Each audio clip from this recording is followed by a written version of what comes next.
Could DK Metcalf be had for an affordable price for the Arizona Cardinals? And it's a huge mock draft Monday. 2 segments, 2 different looks at what the Cardinals 2022 draft could look like. Alex Clancy, Locked On Cardinals. Here we go. You are Locked On Cardinals, your daily Arizona Cardinals podcast. Part of the Locked On Podcast Network, your team every day.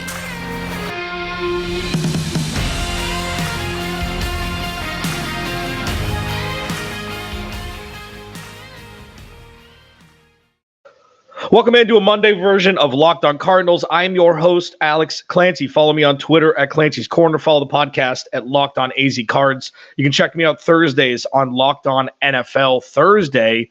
Thank you for making Locked On Cardinals your first listen every day, free and available on all platforms. This episode of Locked On Cardinals is brought to you by BetOnline. BetOnline has you covered this season with more props, odds, and lines than ever before. BetOnline, where the game starts. So I tweeted out, mid last season, I believe right around when Russell Wilson got hurt, that the Seattle Seahawks would trade Russell Wilson and DK Metcalf and would get 4 first-round picks for them combined. Half of that is true. The easy part of that tweet has come true already. Now, DK Metcalf, there were a couple reports that said that the Seahawks weren't looking to trade him, but that doesn't mean that he wouldn't be traded if the right price were brought upon. And it makes you think, like, should the Cardinals look at trading for DK Metcalf? And obviously DK Metcalf is looked to be as one of the rising stars in the NFL. Obviously, the Arizona Cardinals passed on him. Like, imagine, as much flack as I give Steve Keim, everything would have been forgotten if in that draft he could have flipped Josh Rosen for a second-round pick to Miami. If that second-round pick turned into DK Metcalf, that would go down as the most lopsided trade in NFL history, maybe save Herschel Walker and the Ricky Williams draft day trade for 38 picks from New Orleans to move up to draft them. It could have been great. And now we find ourselves in a situation where Andy Isabella was drafted, DK Metcalf, he's not going to, in my opinion, he's not going to get an extension. He's going to force his way out of Seattle because they're going to be a dumpster fire. Unless they can somehow figure out to draft the quarterback this year and, turn that quarterback into the next Russell Wilson. I feel like it's going to be a long, dark summer and winter for the Seahawks organization. And if they could get a first and a third for DK, why not do it? Now, it pivoted to the question, should the Cardinals trade that much for him? No. I mean, they're not in a situation to do it. The moves that have been made up to this point have not been good enough in the draft for the Cardinals to even warrant this a consideration for DK Metcalf. The Cardinals have not put themselves in a situation to be able to do things like this because what they need is depth. They don't even have 22 starters right now. And we're, 3 weeks in to free agency. And I see a lot of people on Twitter saying, oh, you know what? It's still early. Steve Keim does this. He waits for bargains and, he signs people later. Just because people are getting a lot of money early on doesn't mean that it's the right move. And it's the frenzy in the beginning. Look around the NFL and look at the Cardinals and tell me that there's still time. There needs to be some sort of urgency, and there hasn't been. So when people ask, well, DK Metcalf, he'd be great with Kyler Murray and DeAndre Hopkins. Are you kidding me? I agree. And the Cardinals haven't set themselves up in a position to be able to facilitate that kind of trade. Because if they were to give a first rounder this year, like if it was a first rounder and like a fifth for DK Metcalf, sure. Okay. Like, let's not live in la la land here. But with what big name receivers have been traded for now, the going rate is going to be a lot higher than what the Cardinals are going to be able to afford. If you offer him a first this year and a third next year, maybe. But he's going to command like DeAndre Hopkins money. And that's not something that the Cardinals are going to be able to, like, even if it was just a first and a fifth. And somehow, I don't know, Steve Keim called John Schneider. He was like, hey, can I have half off the draft price, please? The draft pick price, please? He says yes. After this contract is up, they're going to have to make way for another $20 million a year wide receiver, and that's not feasible salary cap wise, even though the salary cap is going to balloon next season. I understand all the reasons why it'd be a great addition to the organization for him wearing 14 and lining up alongside DeAndre Hopkins. I get the fairy tale idea of this. It's not feasible because the Cardinals don't have enough draft stock to fill all the holes that they need already. So it would be fantastic, and it ain't going to happen. Mock drafts are abound now. We're getting into like the almost double-digit mock draft weeks, and I'm still in the camp that it's got to be an offensive lineman at 23 overall. It's boring. I know. This is the culmination of the last handful of drafts not going the way that they were planned to go or that Steve Keim thought they were going to go. I don't know. I know how deep the wide receiver, I know how deep this draft is for wide receivers. And I know that 23 is traditionally a perfect spot to spring for a wide receiver. I get all of that. And it would be detrimental to the Cardinals if they did it because, say it with me now, they haven't eaten their vegetables yet. Nothing's changed. Pro Football Focus disagrees with me, and I'm okay with it. They just came out with their 2-round mock draft, and I'll give you my mock draft in the third segment, per usual. Alex Clancy, Locked On Cardinals. Listen, so we've got a new sponsor over the last month or so. Athletic Greens, okay? Well, it's AG1, all right? AG1, so for me, I don't take 12 vitamins in the morning. I'm eating Built Bars, and I'm now taking Athletic Greens, okay? It's, for the layman like me, it's a scoop powder in a cup of water, shake, shake, shake, Yahtzee. That's pretty much the extent of what you need to do to ingest everything that's good for you. 75 high-quality vitamins, minerals, whole food source superfoods, probiotics, and adaptogens. Scoop, cup, water, shake, shake, drink. Let me run down some of these health facts for you. It's lifestyle friendly. Whether you eat keto, paleo, vegan, dairy-free, or gluten-free.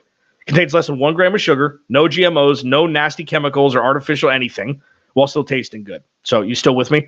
Supports better sleep quality and recovery, supports mental clarity and alertness. It's the one thing with the best things. Athletic Greens uses the best of the best products based on the latest science with constant product iterations and third-party testing.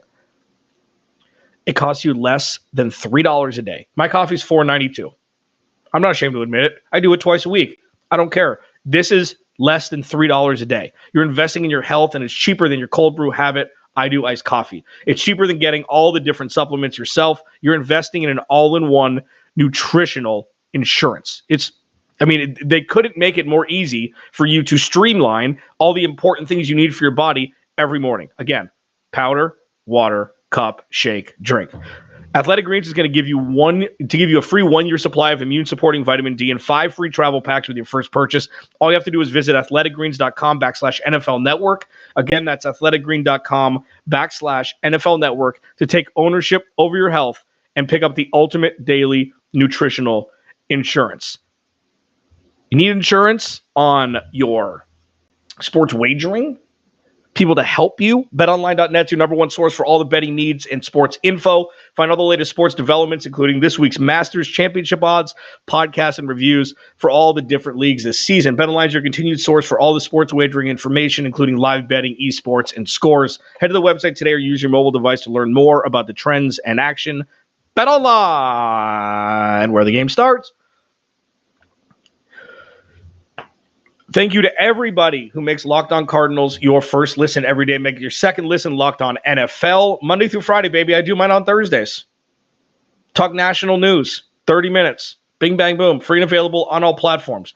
It's a kind of a heavier mock draft Monday today than normal. Pro Football Focus put out their 2-round mock draft. And the interesting part about this is it doesn't go to planogram that I've been preaching, Zion Johnson at 23 overall. It's weird. Zion Johnson is sometimes going in the mid-teens. He's sometimes dropping until the early second round in mock drafts.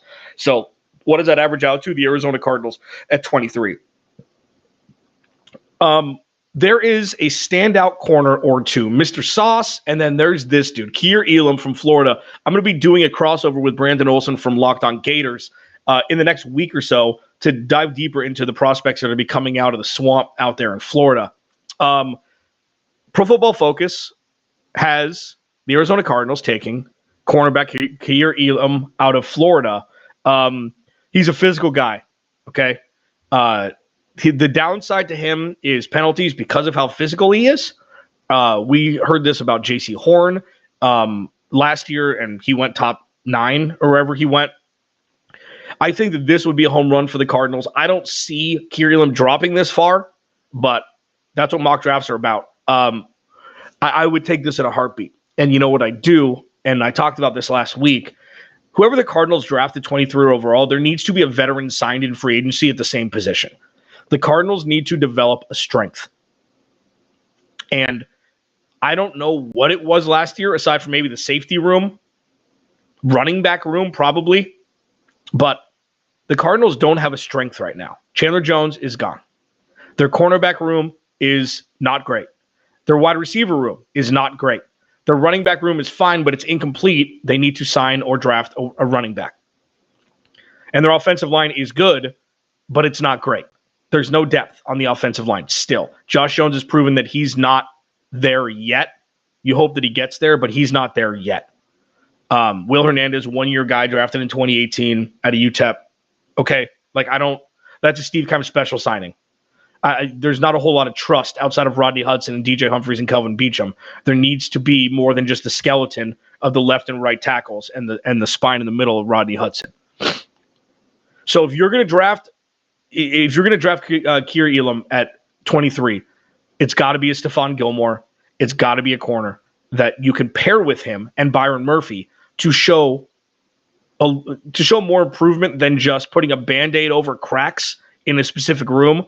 The cornerback and secondary room together would be a strength if the Cardinals went that way. So the Pro Football Focus has the Cardinals taking Kaiir Elam, cornerback, out of Florida at 23 overall. And again, that's something that it's not a linebacker, and it's something that that fills a need, and that's what the Cardinals need to do during the draft this year. Play the hits, eat your vegetables, fill out this roster with young, talented, inexpensive talent. Now, at 55, Pro Football Focus has the Cardinals taking Kinsley and Gabra. I'm never going to be able to pronounce his last name right. I've tried this multiple times. Edge rusher out of South Carolina. Okay. This dude is the reason why I'm on board with this too. I'm saying edge rusher it has been huge as well. I've always targeted an edge rusher in the 3rd round, but a dude from the SEC, he's got a 92.5 pass rush grade. That's what the Cardinals need. That's a hole filled. It's a hole filled. Cornerback, edge rusher, holes filled. I'm on board with this, even though it's not the exact to spec what I've been saying with my mock drafts. I mean, if those are the first 2 picks for the Cardinals in the first 2 rounds, that's a home run for Steve Keim. Now, obviously, you're going to have to complement it with some free agent signings. It's going to be a running back and a wide receiver because you're going defense, and I have no problem going defense. I have no problem with that because the Cardinals need depth on defense. The NFC West is tough. They're playing the AFC West this year. I mean, it's going to be a murderer's row of just high-powered offenses, and the Cardinals defense is going to need to stack up and hold up throughout a 17-game season. So I'm fully on board with what Pro Football Focus projects the Cardinals to take in their most recent mock draft. Now, my mock draft is coming up next.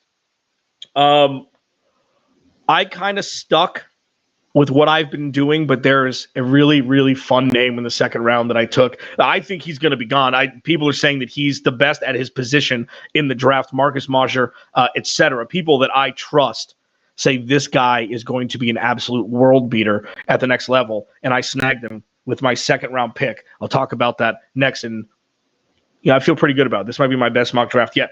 Built Bar is my best choice for what to eat in the morning. Built Bar has, like, the numbers. We talk about the numbers every single time I talk about this. 130 calories, 4 grams of sugar, 4 net carbs, 17 grams of protein. Okay. That's, all the protein compared to what a candy bar is. It's got half the calories, like a fifth of the sugar, and a bunch less net carbs. And, they're good for you. They got amazing flavors. They're covered in chocolate. They're like 3 or 4 bites. They taste good. It's not like you're eating something that's like the side of a wall or a tree. Built Bar's got you covered. And they've got these puffs. They're protein-infused marshmallow, again, chocolate covered, and they're good for you. Okay? Coconut, almond, mint brownie, white chocolate cookies and cream. I mean, it's really a no-brainer at this point. Go to Built.com, use promo code LOCK15, get 15% off your order. Use promo code LOCK15 for 15% off at Built.com. Okay, so I'm Alex Clancy. Follow me on Twitter at Clancy's Corner. Please subscribe to the YouTube channel. Thank you to everybody, again, who makes Locked On Cardinals your first listen every day. This is really fun. We're starting to ramp up here. It's been quiet. It's been boring this offseason regarding moves made by the Cardinals, and there is a huge upswell of people that think that this roster is better than it's getting credit for. I'm not sure I agree with that yet. This reminds me of like the 2017 roster and the 2019 roster. Supremely top heavy, extremely top heavy. And what we saw last year with a filled out roster, that if DeAndre Hopkins goes down, even though, he's top 3 receiver in the league, like I understand it's not all injuries are created equal. But if you lose J.J. Watt, DeAndre Hopkins, this roster just craters, and Marco Wilson gets hurt, 4th round pick. Then the cornerback room, like, craters. The Cardinals aren't there yet. And what we're staring down, once again, is Steve Keim having to have an immaculate draft for this roster to be better than it was last year, if no other moves are made. And it seems like the Cardinals are content with the roster they're about to roll out. And yes, there's plenty of time left. We've been saying that for 3 weeks, 21 days. Teams have completely revamped their roster. Winning teams from last year revamped their roster, made moves to make themselves better. And Steve Keim seems to be sitting on his hands. Brought back Zach Ertz, brought back James Conner, signed Jeff Gladney, signed Will Hernandez. Okay. All right. There needs to be more. Now, if there isn't more, I feel like the mock draft that I put together today will help the Cardinals immediately. So at 23 overall, I stayed with the interior offensive line. I took Kenyon Green out of Texas A&M. Now, the reason why I took Kenyon Green out of Texas A&M here, there were a couple interior offensive linemen available, was he played multiple positions in college. That is a very, very important trait to have for an offensive lineman. He didn't play center, but I think Rodney Hudson's got that covered. With all of the makeshift offensive lines due to injury and performance last year, having a guy that can play multiple positions could be paramount at 23 overall for the Cardinals. Now, this is the guy at 55 that people so much smarter than me, especially regarding, draft stock and projection for NFL performance. Breece Hall is RB1 in many of their books. Breece Hall out of Iowa State is number 1 in many of their books, including Marcus Mosher, who does great draft work, and he's the Locked On Cowboys host. If the Cardinals can draft a running back in the second round, after taking a severe position of need in the first round, whether it be offensive line or corner, Kaiir Elam that Pro Football Focus had the Cardinals taking at 23, you could take a running back to complement James Conner and have James Conner be a 50-50 split back. That's a win. And the reason why, again, James Conner being 50-50 split back, regardless of how much money they gave him, You want him for 17 games. You don't want him to touch the ball 25 to 30 times for the first 8 weeks of the season and then get injured. Because that's what we were talking about all last year. He's a 20-touch guy. That's the most that he can get to withstand the rigors of the NFL season. Once he was getting 25, 26, 27 a game with Chase Edmonds out, and they needed it because their offense was sputtering. So what happens? Now you can draft a guy who could be a second or third, a 2 or 3 down back. And if you told me that the strengths of this organization were defense and running the ball next year, I'd be cool with that. Regardless of who the quarterback is, regardless of everything else. Through the history of time, teams that run the ball and play defense win Super Bowls. Sure, it was about Tom Brady. Absolutely, in New England. It was also about LeGarrette Blount the last handful of years, and then he went to Philly. LeGarrette Blount. If you can run the ball when you're up 10 points with 7 minutes left and bleed clock and put points on the board, you're going to win a lot of games. And if the Cardinals draft a running back in the second round, have him and James Conner and Kyler Murray in the backfield, the Cardinals could win a lot of games. It doesn't have to be air raid passing the ball for the Cardinals to win. And then third round, I took Nick Bonito. This has kind of been, I've seen him going as high as mid-second round. I feel like right here you have an edge rusher, you have a running back who can make an impact day one, and you have a very versatile offensive lineman who can move around, whether it be injuries or performance-based, and have the Cardinals be in a really good spot going into the 2022 season. Now, sure, there's going to be plenty of moves left, you'd think, with free agency.